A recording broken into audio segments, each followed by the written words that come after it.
I literally felt like my life was over, but obviously it wasn't. If I could go back and tell myself, Amy, like, just, like, it's okay, just chill out. Hello and welcome back to Future You, the podcast brought to you by graduate careers experts Prospects. I'm your host, Emily Slade. My name is Yasmin and I'm a student recruitment officer at the University of Reading. So to begin with, what is clearing? So clearing is essentially a matchmaking service. It kind of exists to connect students with universities, so the students that don't have a place or want to reevaluate their options, looking for a different place, with the universities that still have places left to fill in the summer before their sort of term starts. Generally it opens in early July, but that's kind of known as early clearing. Okay. Most people will be more familiar with what we call main clearing, which is from the results day for kind of the main kind of 4 days from that results day to the end of the weekend.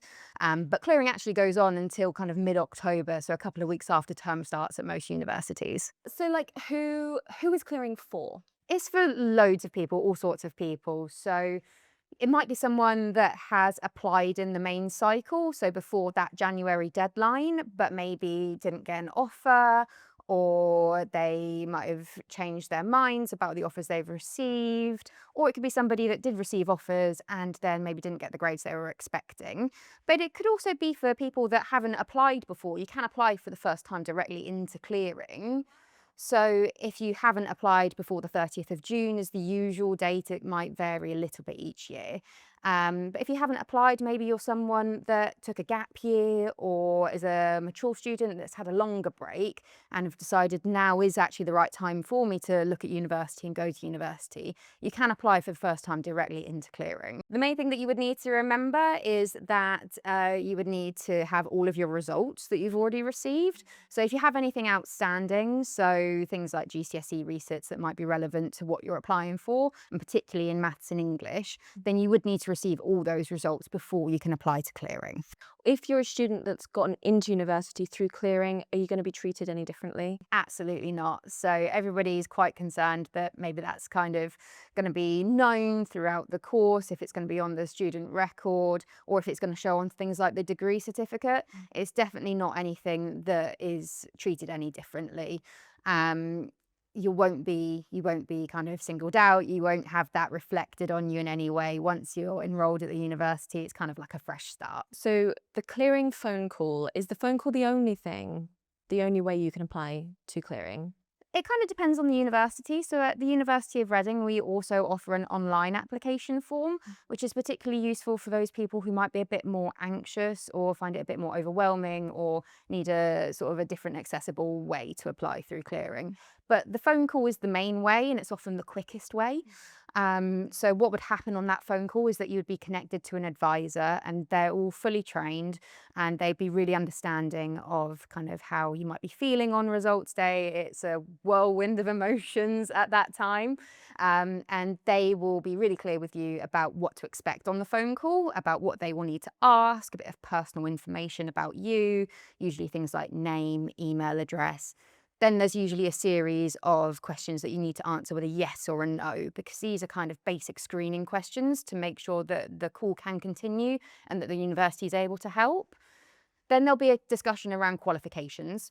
They'll ask for the qualifications that you've achieved, the grades that you got, and it is really, really important to be as clear as possible with the information here. For example, there's different sorts of qualifications that might be graded differently, and having incorrect information recorded on the application might then impact whether or not an offer that's been made can still be valid. So really having that prepared before the phone call is really, really helpful and will help the advisor to make sure that they're able to give you the most accurate information and help you as quickly as possible and feel as comfortable as possible during the call.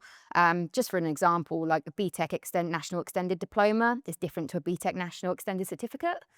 So that's kind of like a big thing to look at to make sure you know exactly what your qualifications are.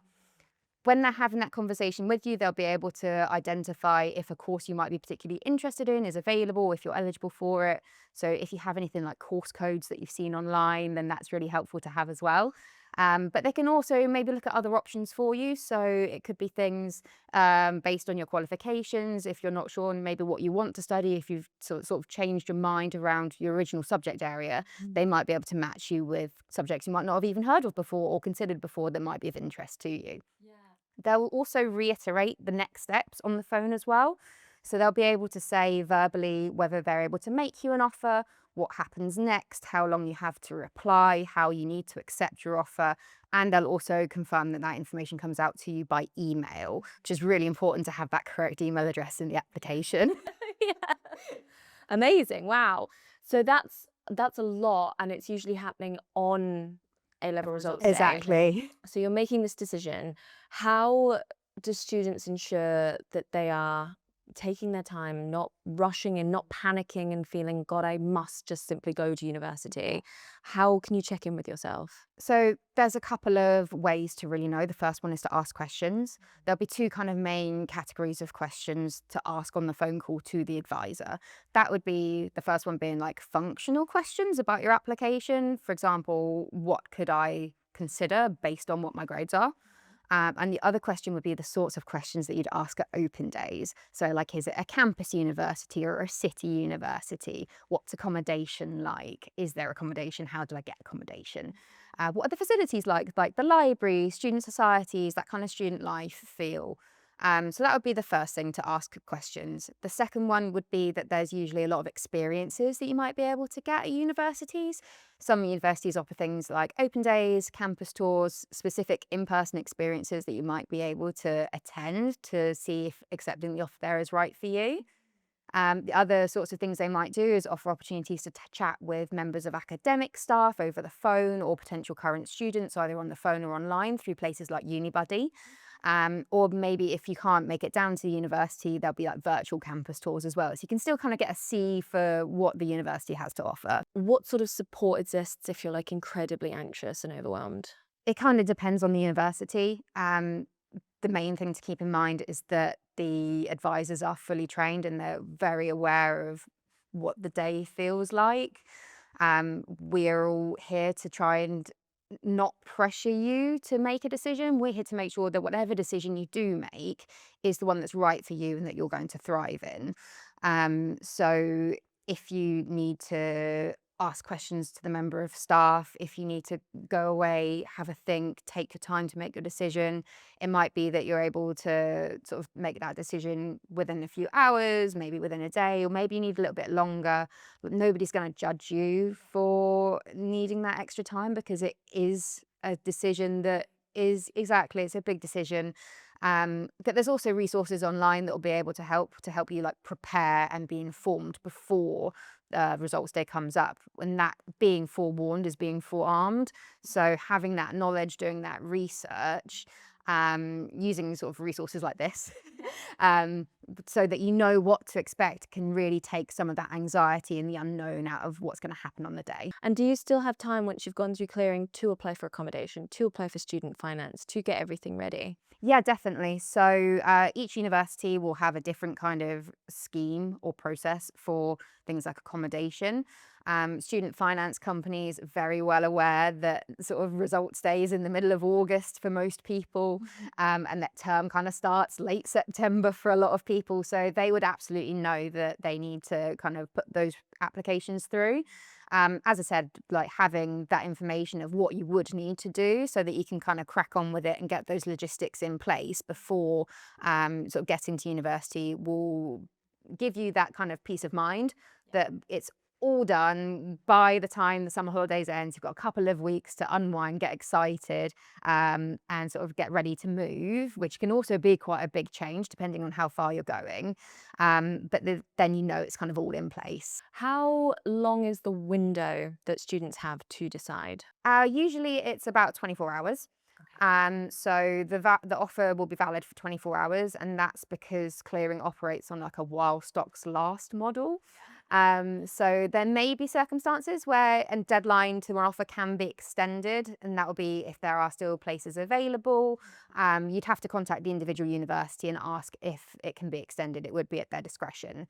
If they're unable to extend it will be because the course is probably closed and they've made all the offers that are available to students, and therefore because all those offers have been made and they've closed the course, it wouldn't then be fair to the whole group of students going through clearing to extend offers for particular people. And then can you always defer your offer?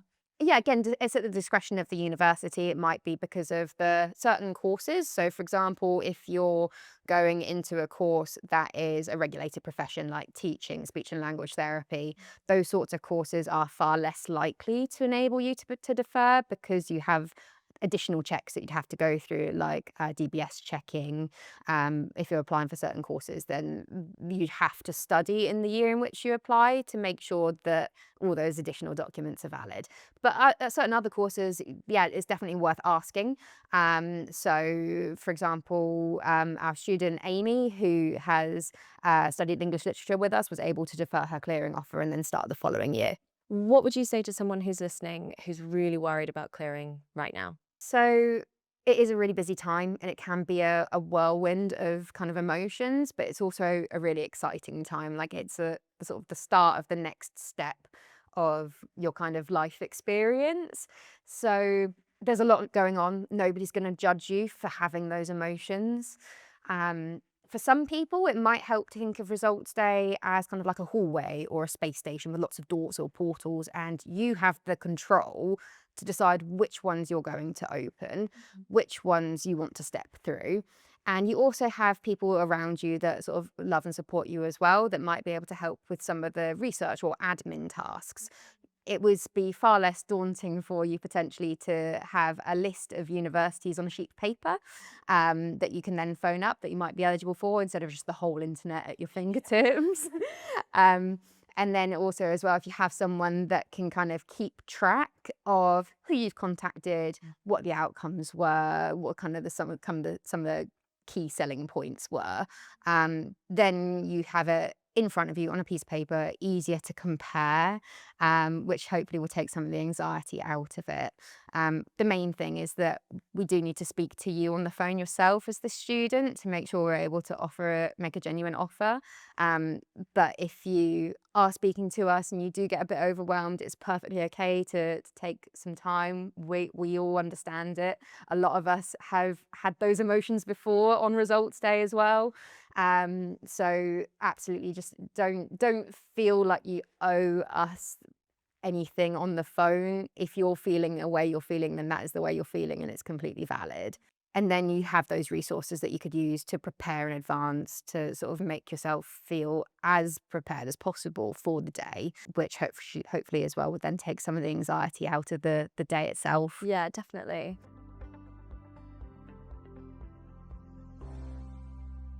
So I'm Amy. I've just finished my final year here at University of Reading doing English literature. Perfect. And you're here today to talk about clearing. So you came to the University of Reading via clearing. Yes, I did, yeah. I phoned them up on my results day. Very stressful experience, but the lady I spoke to on the phone from Reading was so lovely and really helpful. And yeah, now the rest is history. Amazing. So let's go right back to the beginning. So you had expectations of certain grades. Yeah, so I first sort of knew that I'd need to go through clearing after my chemistry exam. I knew that it didn't really go the way that I wanted it to go. So I started having to think, or maybe this might be an option for me. Did a little bit of research, and then, on the actual results day itself, I got my grades, and then that's how I knew that I'd want to go through clearing. So because you didn't get your expected grades within that exam, it meant that you couldn't go for your previously applied for options. Yeah, so I was looking at my different options for clearing, and I really liked Reading because there was different. You could choose sort of optional modules from across different departments. It wasn't just limited to English. And so it was on the day that you got all of this sorted. But because you're looking around your peers, and everybody's done so well, and that I literally felt like my life was over. But obviously, it wasn't. If I could go back and tell myself, Amy, it's okay, just chill out. It was fine. And then luckily I had such lovely teachers and support staff on hand on the day, calmed me down. And then I thought, So luckily I'd done a lot of research beforehand, so I had a list of phone numbers that I wanted to call, Reading being one of them. So I basically just went through my list, and Reading, I think Reading was the second university I called. I can't even remember who the first one was now. And yeah, I got the place. They literally all they asked me for was my A-level results. They asked me for a couple of my GCSE grades. Um, and then I'm pretty sure from obviously this was like 4 years ago now. Yeah, and then they said to me actually that there was a, open day specifically for clearing students the very next day. Wow. Bearing in mind I'm from just outside of Birmingham, so about a 2-hour drive away. My mum, bless her, she was like, "Come on, but we'll take you down there, you know, I had the offer, the clearing offer, and we went down here the next day, had a look around, and I was like, 'Yeah, this is Yeah. this is a bit of me.' And then I accepted my offer on UCAS while I was here with a member of, Reading staff. Yeah, amazing. And so the phone call was very easy to navigate. The staff were super supportive. Yeah, it was literally like they made it as easy as it could have been. I think they're all very aware that it's a really high emotions, very stressful day. Yeah, they literally just go through the questions that they need to ask you, you answer them, and then they tell you then and there if you've got the place or not. And I did. So yeah.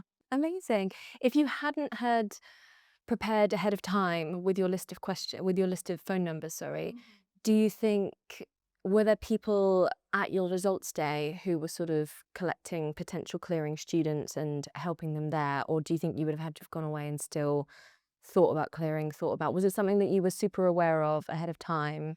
My original plan was to hopefully get my grades, then like maybe get a gap year because I didn't get the offer the first time round, to do a gap year and then reapply with them. Obviously, that sort of didn't happen. So and I knew in the back of my mind that was going to be the case. So I was researching unis, writing down phone numbers to take with me, like just in case. And I'm so, so glad I did. But even if I hadn't, I think that my college was quite good with things like that. I think that there was there was so many staff around all day to help out. There was like careers advisors, um, members of the counselling services, teaching staff. Like there was so many people there to help out. And I remember I spoke to this careers lady, who was a member of staff at my college, and she said to me, "Look, Amy, like you can you can do something that you want to do now. Like you can always if it comes to you again in the future, you can always apply for medicine or anything related or something completely different, when you're, much older." She says it's not like your life isn't linear. You can and hearing that, I was like, "Do you know what? Yeah." So I went and did English, but if I hadn't had prepared the phone numbers, I think it would have been much more stressful because it meant I had a plan. I had like something to do when it didn't go my way basically, but there were people there to help out and yeah.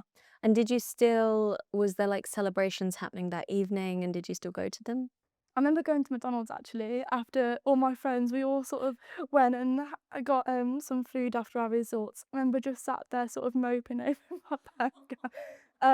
But it was such a weird day because I was still so, so happy for like all of my friends and like because everyone was, getting their places confirmed at unis and everything. But yeah, literally, I wouldn't change a single thing about any of it now.